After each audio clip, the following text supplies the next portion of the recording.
right, Sensible 2020, here we go again. This one is on drug decriminalization. We've got a great moderator, great panelists. I'll hand it over to the moderator, Oriana Mayorga. Please welcome Oriana. Hi, everyone. Thank you for joining us today. My name is Oriana Mayorga. My pronouns are she, her. And today I will be moderating Beyond Drug Decriminalization, Further Steps Towards Ending Mass Incarceration. And I'm accompanied by several incredible panelists. Before we begin, I'd like to invite each of them to introduce themselves a bit, maybe share where they're located and why you've chosen to speak today on this panel. Maybe we'll start off with Reid. Sure. Hello, everyone.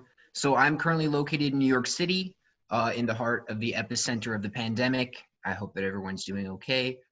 And I agreed to do this panel today because I think that more than ever, it's very clear that we need to address mass incarceration as a society, and that it's becoming more and more clear every day the connections that mass incarceration has to our other social ills, which, since I agreed to join this panel, have reared their face even more in the form of the public health emergency that we're currently facing.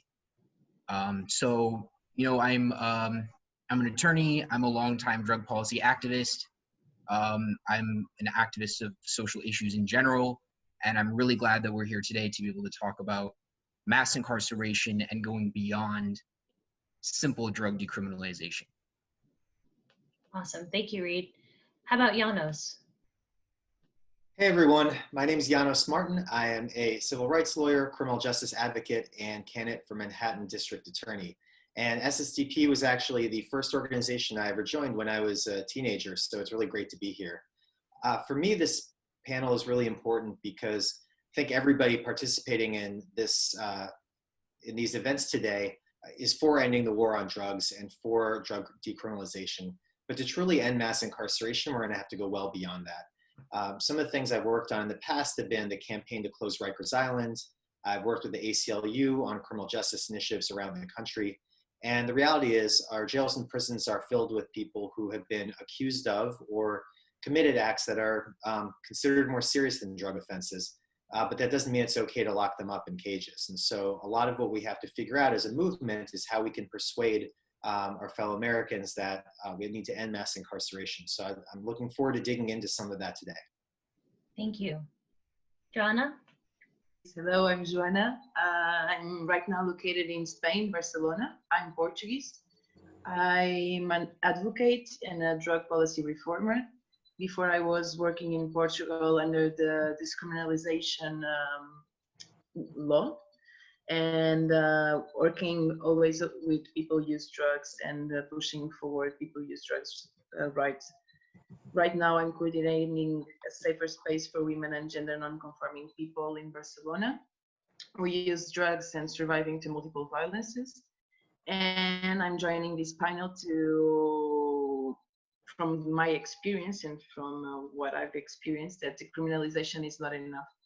So bringing some insights also on legalization and further efforts to shut down prisons, and especially right now in the era we are living, minor offenses and people with minor offenses should not be incarcerated anymore.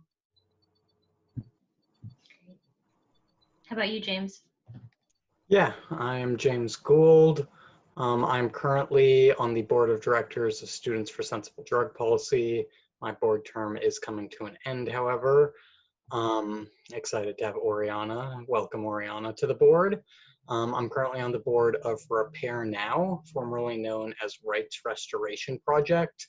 We help people out with expungement as well as other records mitigation and voting eligibility. And finally, I am a community organizer with the Kent Tenants Union newly in response to the ongoing pandemic. We're demanding that they don't charge us rent that we can't afford. Great, thank you so much. I'll share a little bit about myself as well. I am currently a full-time student, graduate student at Union Theological Seminary, which is a part of Columbia University. So I'm active with the Columbia chapter. And as James mentioned, I'm the one of the newly elected board members, which I'm really excited about at SSDP. I was formerly with Symposia as their Director of Community Engagement. And yeah, I say let's dive right back in. So most members of our SSDP community agree that just ending the war on drugs won't end mass incarceration. And we know that prisons represent the worst aspects of our governance, from state violence to human rights violations to wasteful spending, and the list goes on. And so I wanted to begin by posing to each of our panelists, why is it that carceral reform is important? And maybe we can take a step back and more broadly define what carceral systems are. So would any of the panelists like to answer that?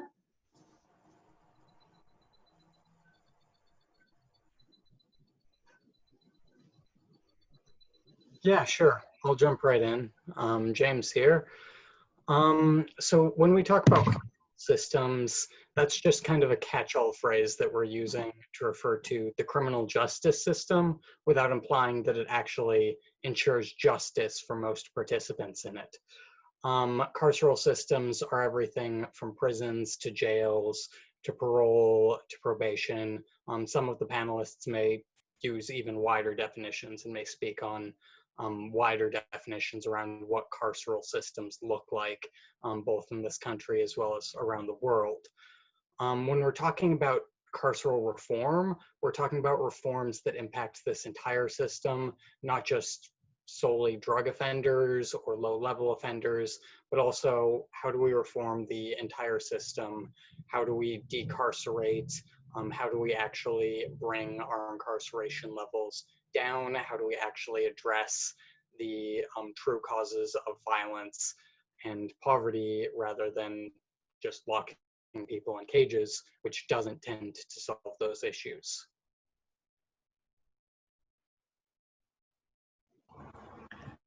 Sure, and just briefly, I would note, James, thank you for laying that out for us. I think as we understand more and more the interconnectedness of our society and of different aspects of our social spheres, we are thinking of the carceral systems in more broad ways, right? And if you've heard the term collateral consequences, right? So if a person is arrested for a drug offense, yes, they could be incarcerated, they could be placed on paroles, things like this. This is what we traditionally think of as, you know, the carceral state, the criminal justice system. But I also encourage people to think about how, and you know, a lot of advocates now are looking at a more holistic picture where, for example, if that person is an undocumented immigrant and they have a drug offense, they could very well be deported. If that person is on public housing and they have a drug offense, they could very well lose their housing. So, you know, when we're thinking about not just the social ills with the coronavirus, but also family separation at the border, also family separation in our cities, whether that's people going to prison, people having their children taken away from them by the child welfare system, or them being deported. These are all examples of the state imposing very, very harsh restrictions on people's liberty. And so I think it's helpful to think of the carceral systems also in terms of just more broadly the coercion and the threat of violence that the state is using to enforce these systems. Absolutely. I think that James and Reid have gotten us off on a great start. And I would just note that jail and prison is what we have chosen to do as a society to solve our problems instead of spending the resources and the energy and the political capital to actually get to the underlying causes of what harms people and what harms communities. So right now, jail and prison is very often across the country the place where we house people with mental health issues. It is the place where we house people who have substance use issues. It is where people are held for committing acts of economic desperation, violence caused by trauma that has never been addressed. And the way we need to communicate what our goal is in dismantling the carceral system is let people know that what we're trying to do is actually stop that cycle of harm. It is not a solution to take people who have been through those life experiences and lock them up for 2 months, a year, 20 years, and expect the outcome to be better and the outcome to be different. Instead, we have to figure out how we can break those cycles of harm by actually giving people the support they need outside of the carceral system so they don't just keep cycling back into it. And you know, part of what we did on the Close Rikers campaign, in order to get New Yorkers behind the idea of closing the city's biggest jail, is to explain to people that the people on Rikers Island are not some anonymous, dangerous group of criminals, but rather your neighbors, your friends, your family, people who are legally innocent, who just have not been given an opportunity to succeed, who are in jail because of crimes of poverty in many cases. And we can much better spend our resources as a society trying to get those people's lives on track rather than locking them up. I thank you, Janos. Highlight an important question, which is the traumatization and re-traumatization. No? And instead of focusing the process of empowerment and of bringing a new chance to each trajectory, we are facing our freedom and coerced by a court or arbitrary justice, or since most of people are in jail are for drug offenses or drug possession, drug trafficking. And then you look at human rights narratives, and we still defend liberty as the first one. But then we reproduce all the recrimination, stigma, racialization inside the carceral system. So definitely there should be other safer space and other way to reconduce and the lives of the ones that have lost their freedom because of the criminal system we have installed in our different countries. Definitely. And I think that Reid touched on this a little bit prior. You know, what are some of the causes of mass incarceration? We know that in the US context, right, the failure of the child welfare systems is an example of that. But can panelists name other causes of mass incarceration?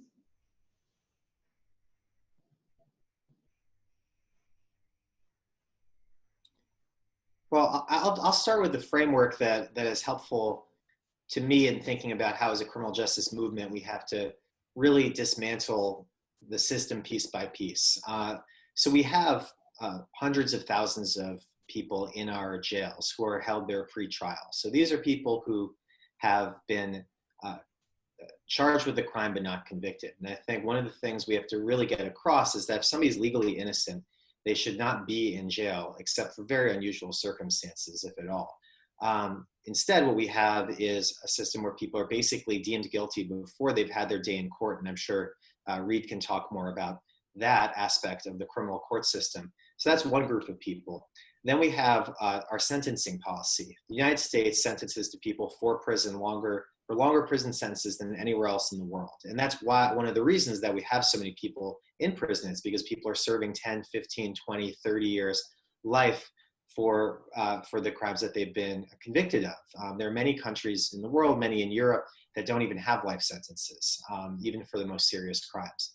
So that's another reason we have mass incarceration. And then the third major reason is the way that we treat people when they come out of the prison system sets them up to fail. We have a parole system that's extremely onerous and expects people to jump through all kinds of hoops, even though they've just come home from prison and don't have access to housing, access to jobs, access to safe networks. And in fact, many of the people who come back into the jail and prison system are cycling through it for the second, third, or 20th time. And that's because we don't give people an opportunity to succeed when they come home. So there's a lot of moving parts to mass incarceration, but those are at least three of the ways that we've let this beast grow to the size that it is. James here. I just want to lay out some facts about the criminal justice system in the US for some of our viewers in the US. Since you're going to be watching from home, I would definitely recommend that you pull up the Whole Pie 2020 from, I believe it's from Prison Policy Initiative. That's a great online resource that breaks down who is in prison and what they're in prison for in the US. So as Janos mentioned, most people who are incarcerated in local jails, so jails are for people pre-trial and people who are serving misdemeanor sentences. Most people in jails are there pre-trial. That's a population of 450,000 people, nearly 500,000 people. However, in our prisons, it's a much different picture. A lot of people in our community are under the impression that 50% of people in prison are there for drug offenses. That's actually misleading. In our federal prisons, it's upwards of 50% of people are there for drug offenses. However, the vast majority of people who are incarcerated in prisons in the US are actually in state prisons. And in state prisons, the largest group of people is people who are there for violent offenses. So if we talk about just decarcerating low-level offenses, if we talk about just decarcerating pretrial, or even if we talk about decarcerating both of those and drug offenses, we're still not talking about the largest portion of our incarcerated population. So when we're talking about causes of mass incarceration, one of the causes is that the US does have an unusually high crime rate compared to comparable countries, compared to developed nations. I know that that term is problematic. Please recommend a better one. And when we talk about reforming mass incarceration, what we're also talking about is reframing public health and public safety. Jails and prisons, police don't mean public safety for a lot of communities, and they don't actually ensure public safety for most communities. For most communities, jails, prisons, police actually iterate on these cycles of violence, on cycles of poverty, on cycles of trauma, as several panelists have brought up. If we took that money and we invested it towards things that could actually prevent crime, things that could actually prevent violence, everything from community services, making sure that people have access to housing, making sure that people have access to healthcare, both physical and mental. Spending our resources in that manner would actually ensure some level of public safety that jails and prisons have so far failed to do. I would welcome Joanna to bring that out to a more international perspective, but that's the US perspective right there. For sure. Of course, prison systems are highly costly, I can say, you know, and not effective at all. So in Portugal, back to 2001, it was fought to address HIV epidemics related to problematic use of heroin, creating this 32,000 law on decriminalization and reframe from justice to health systems. So a person who used drugs and facing an interaction with law enforcement agencies would not be sent to the jail at first, but would be rather forward to a commission of dissuasion of addiction. And still, it is like this nowadays. And where you can find a psychologist, a social assistant, and a juridical assessor that can be there for you, analyzing if you have or not problematic drug use. And this changed a lot. So carcerals, the prisons are not anymore with people for possession, don't have any more people accused by possession of drugs. There's still crime for consumption because it really depends on the interaction of the police, and then there are quantities established that can be cumulative. At a certain point, you can have with you 1 gram of heroin, 2 grams of cocaine, 25 grams of weed, 5 grams of hash, and then it really depends on the interaction you get to have with the dissuasion forces. But it happens that instead of having 10,000 processes here in the jail, according to the population we got, it's like around 10 million people living in Portugal. We started having those processes in the Commission of Dissuasion of Addiction. The name is awful and horrible. And actually, as according worldwide, 70 to 90% of the people reaching the commissions are non-problematic drug users.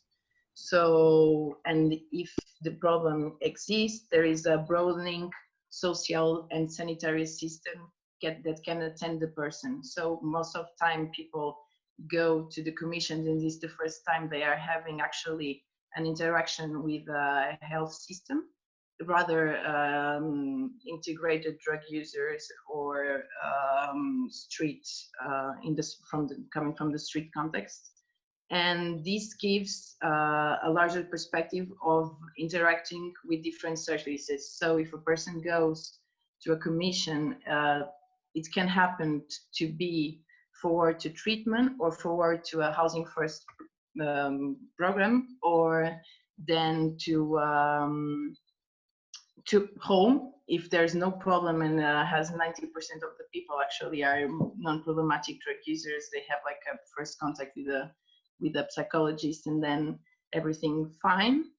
And if a person does have a problematic drug use either and accept the treatment, so court has nothing to say anymore on this person. This alleviates a lot the criminal system, and also people that are accused for possessing or even small trafficking, if you actually prove that it's for your own consumption. This brought a lot of changes into, well, our well-being, and also another sensitiveness regarding the way we see drug use within a broadening society, you know. And I would even say that there's less stigma, a lot of support in harm reduction, and a few strategies that nowadays allow Portugal to be seen as one of the best practices regarding drug policy. Still, I can point some failures,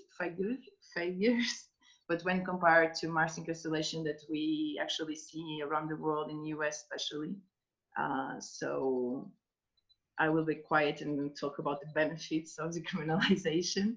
And when not enough, because the criminalization addresses the demand part, but not the supply part.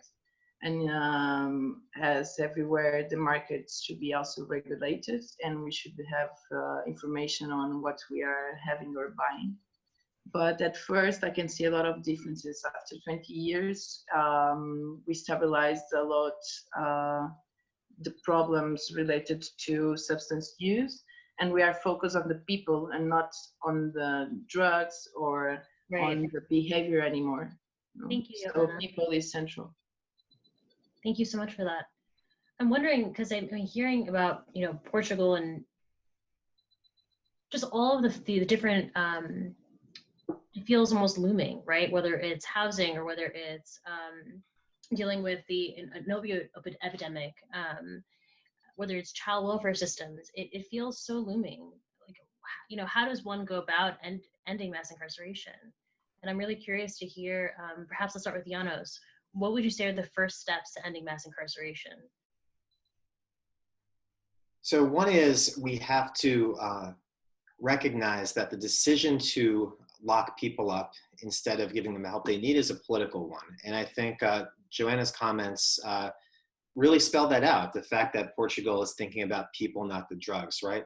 So we need to organize politically in the United States around the issue of criminal justice. That's one of the reasons that I'm running for district attorney after being a criminal justice organizer for so many years and a civil rights lawyer for so many years, is that we have to make sure that people who are in the positions of power to change criminal justice policy, to make day-to-day decisions about who goes to jail versus who gets help, is held by people who have community values, who share our values about how to actually invest in people. So that includes, yes, district attorney races, but also the mayor's races, because those are the people who appoint police commissioners, governor's races, because those are the people who set state prison policy and also, you know, pass state laws around crime.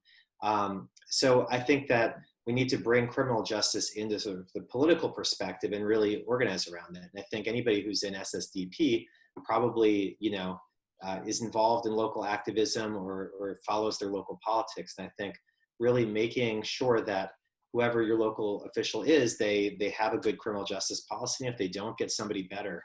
So that's, for me, an important thing, is to really lean into the fact that it's a political choice that we have the system we have, and we need to have different, better people in the positions of power to start dismantling. Thank you, Janos. What would you say, Reid? What are some of the first steps towards ending mass incarceration? Sure. So, I mean, there's so much to talk about with mass incarceration, with abolition, and this panel is just sort of like a survey of some of the issues that we hope that people will dive into. But for me, I think about the history of incarceration in this country, specifically in this country, right, as having a specific material historical connection to slavery, to colonialism, and to genocide. So I think that we need to not be afraid of specifically adopting a lens like that in seeing that US policy and policies around the world, and Europe certainly as well, right? A lot of these policies and histories and systems of putting people in cages, of deporting people, of controlling people, of supervising them, has been a historical tool of conquest, right, for certain groups or other groups. And I think the best that we can acknowledge that as a country, own up to that history, right? And yeah, I love that James is, it looks like we may have lost James, but his group Repair Now, right? I love the language of that, because there does have to be a conscious, a reparation in a sense, and a reckoning of that history. I would encourage people to read up on restorative justice or reparative justice, right? Or transformative justice, which are models that, as Janos was touching on from a policy side, right? These are models that think about addressing the harm and repairing the harm, and also the human forward approach, rather than a political reactionary violent response to certain social ills and chaos, which is what we've historically done. So I guess my first step would just be that everyone acknowledge who we are scrutinizing, what biases we are bringing to the table, what history does that bring, and how do we reframe so that we have true equity in our decision makers and with our policies. Yeah. Joanna, what about yourself? What would you say are some of the first steps towards ending mass incarceration? First of all, of course, we're talking about punishment, no? First of all, and by itself, punishment brings us a lot introspection on fear, on brothers, on recognizing who is a citizen, who is not a citizen, who has this right, who has not this right. And I guess we have a northern and widening perspective of human rights that makes, like, especially the global south, with a lot of more problems that we have from the privilege that we live in. No, I feel like privilege here in this discussion coming from Europe and from another reality. And of course, we have to decolonize justice. We have to bring humanistic policies into the tables, and pragmatic ones. And for decolonialization, and for bringing also other experience that are not based in what is legal, what is not. This includes what is a legal person and what is an illegal person too. We have to bring the global south in, and new concepts of justice, not only transformative and restorative, but also to bring communitarian approaches and see how people engage in their own communities and the spaces they feel identified can react to the fear, because after all, most of the times, and when it comes to justice and what is right or wrong, it comes to morality. So we have to change the morality in the law and make it more impartial, to bring a health approach broader than having the juridical ones at first. So I would say bringing other experience than the others we know from the laws we have, and considering to listen what is not written to, and other forms to approach what is called to be a crime that actually can be an opportunity to stand against the violation of something that it's not me or you, that it's not based on the legal and illegal. So Right. here I would say to forget these yes, northern concepts of what is the rights to be applied. I think there is much to get to know further than this global north language on human rights and well, prisons and what is conceived as punishment and fear, most of all, and morality. And James, you're back in time. We're wondering, what are you thinking are some first steps that could lead us towards ending mass incarceration? So yeah, I missed a little bit of the conversation there, but I'll jump right into that one. I think that we should start by decarcerating large portions of the incarcerated population without harming the work as it goes forward. Our end goal should be full decarceration. We should be moving beyond jails and prisons because they're cruel and because they simply do not work. I think that it makes sense to start with drug decriminalization. I think it makes sense to start with bail reform. I think it makes sense to start with releasing people with abolishing life sentences and talking about not reforming the system in the words of the system or with the tools of the system, but talking about reforming the system from an abolitionist perspective. So in the US, I just made reference to ending life sentences. That's a great example of that. I believe that's also Prison Policy Initiative that's leading the charge on that one. Currently 1 in 7 incarcerated people in the US is serving some form of life sentence, effective or actual. The US is the only country that practices life without parole in the manner that we do. We're flat out the only country that practices juvenile life without parole. We're putting a lot of people in prison for long periods of time. As Janos mentioned, other countries simply do not do that. A number of European countries have put caps on how long a person can be sentenced to prison for. 20 years is frequently the cap that is suggested. Because we are sentencing people to such long sentences, that's drawing out the sentence lengths of lower level offenders. So if you put someone in prison for life for an offense, then the next worst offense is going to be 40, 50 years, then it's going to be 30, 40 years, 20, 10 years. Instead of what we should be talking about is you're not the same person that you were 20 years ago. None of us are. There's not really any offense where there's evidence that keeping people beyond that length, that they haven't aged out of crime at that point. So when we're talking about solutions to mass incarceration, we have to talk about reducing the incarcerated population and adding services. Universal health care is a great starting point. People shouldn't be denied access to mental and physical health care, which often puts them in the circumstances that actually cause crime.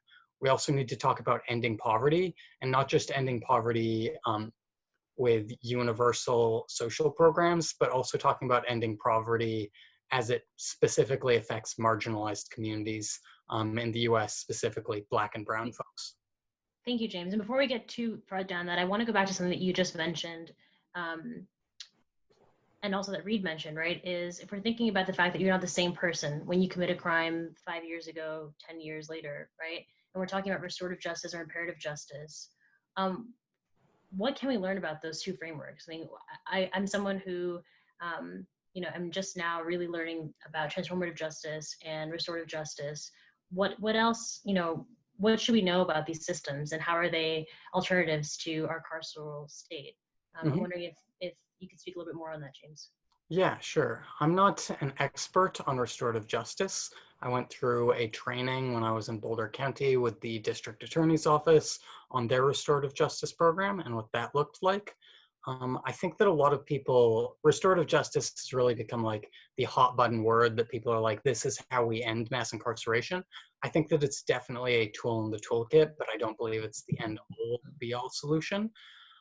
Restorative justice, for anyone who is unaware, is a response to crime, a response to negative behavior that tries to repair the harms that that negative behavior has caused. So if a person stole something, our current response is often to lock them in a cage for years and then to make them try and pay back what they stole. However, after they've been in a cage for years on end, that becomes much harder for them to do. A restorative justice response would be more holistic as well as more immediate. So a restorative justice response to somebody stealing something is for them to sit down with the person who they stole something from, for them to have a dialogue about what would be needed to repair the harm that was caused, and for them to then go do that. So that's like, if they stole something, there's going to be trauma that was caused. Somebody's like, oh, you broke into my house, you took this thing. Now I'm scared to be in my own house. I need to have an understanding of why you did that. I need to like know if people are going to be breaking into my house. You've made me feel unsafe as a member of the community. How do we talk about moving that person towards a place where they feel safe, as well as the offender towards a place where where the community understands that they're not going to be doing that behavior again, as well as how do we talk about what can this person pay back from what they stole? How can they repair the literal physical harm? And also, right, and also considering what are the factors that led the person to steal? Maybe they were hungry, you know, and they had to do, right? Our systems are set up so you have to unfortunately do what you have to do to survive. Mm-hmm. And you know, that brings me sort of to the last question, which is thinking about restorative justice and reparative justice. It makes me think of, you know, how we could create a world that is healthier and safer. How do we have, you know, communities that are healthy and safer? And for me, the first thing is you just don't call the cops when something happens, right? Like, how do we create the infrastructure so that we're not calling the cops on each other? And as someone who came to SSDP as a huge psychedelic advocate, and now am, you know, desperately trying to learn more about mass incarceration, ending mass incarceration, I'm wondering if each of you could briefly tell the SSDP students and members of our community how they can implement their work, you know, on and off campuses to be a part of this movement to help mass incarceration. And I'm thinking, let's start with Joanna and then move on to Reid. I haven't had the opportunity to open a chapter of SSDP, but I do belong to Youth Rise, and I'm in the international working group of Youth Rise. And we do work a lot in partnership.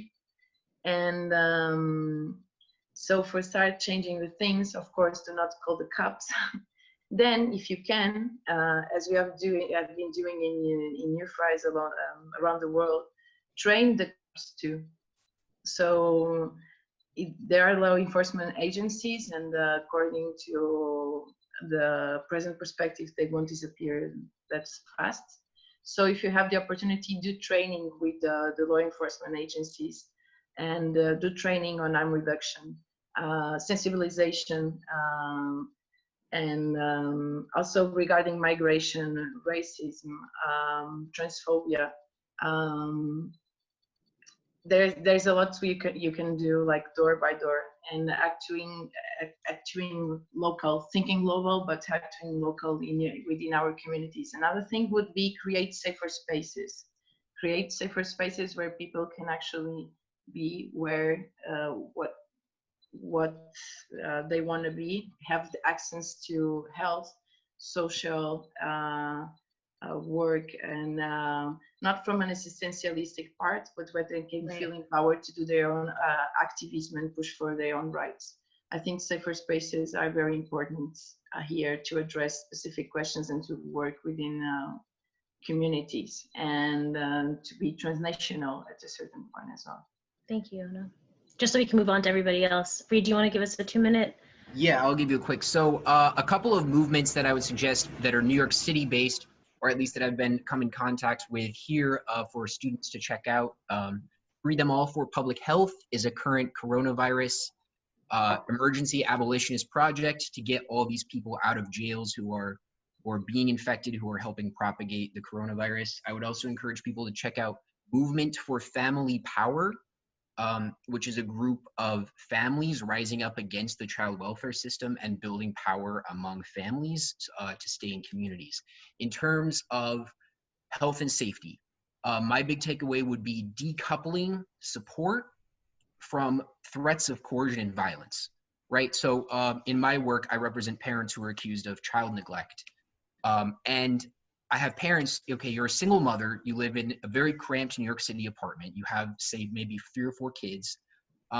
It's gonna be hard sometimes, right? You know, a lot of parents feel overwhelmed, but they don't really have anyone to turn to, they don't have any support. So even things like respite networks, you know, childcare, nobody can afford childcare in this country. And that's like a very major failing if we expect people to function at a level for our social norms. So just making sure that people are able to access childcare, healthcare, all the services that they need and not have to fear that they're going to somehow be punished or get in trouble for seeking for help. And of course, that ties back to drug decriminalization, right? And moving things like drug use, sex work out of the criminal justice sphere, returning them to be public health issues. And finally, for students, I just look up what's happening in your town. You can be most effective by getting involved locally. I think SSDPers know that. But find out what's the movement happening in your city. Great. Janis, do you want to share with us a little bit? Sure. I would leave viewers with 2 takeaways. One is something that each of you can do no matter where you are. And that's if you really want to end mass incarceration and shift the way the public thinks about punishment and accountability, to try to test yourself a little bit in this regard. How can you move towards removing vengeance and desire for incarceration as a response to people that you don't like or people who do things that you find deplorable? If it's, you know, somebody who's affiliated with the Trump administration or a violent police officer, the next time you see a headline or a Twitter feed about that person being punished, try to think to yourself, what would be real accountability for you? What would you want to see done that wouldn't result in that person going to jail and prison? Because so often, you know, it's easy for us to say in mass incarceration until we're angry, and then we default to thinking jail or prison is the answer. So try to really lean into how you would like to build a system of accountability that doesn't rely on jails and prisons, and test yourself in situations like that. And then the last thing I would say to echo Reid is not only should you get involved locally, but right now in this moment with coronavirus, definitely if you're in New York City, you should get involved with the organizations that Reid mentioned. But no matter where you are in the country, there are efforts going on to get people out of jail and prison as this virus spreads through our jail and prison systems. So if you don't have any idea where to look and you're not in a major city, you can try looking at the ACLU of your state, because I know a lot of ACLU chapters are working on this issue. But virtually every big city in America is probably going to have some organization that's focused on getting people out of jail and prison at this really difficult time. So I encourage you to get involved with that. Thanks. James, want to finish us off? Yeah, sure. I would say that SSDPers in particular should look at getting involved with ending their schools' investments in carceral systems. A lot of schools in the US rely on prison labor in one manner or another. When I was at CU Boulder, all of the furniture at CU Boulder was sourced from the local prisons, as well as the installation labor for that. And that's pretty common. There's other schools that have investments in prisons, much like in private prisons and in companies that support prisons, that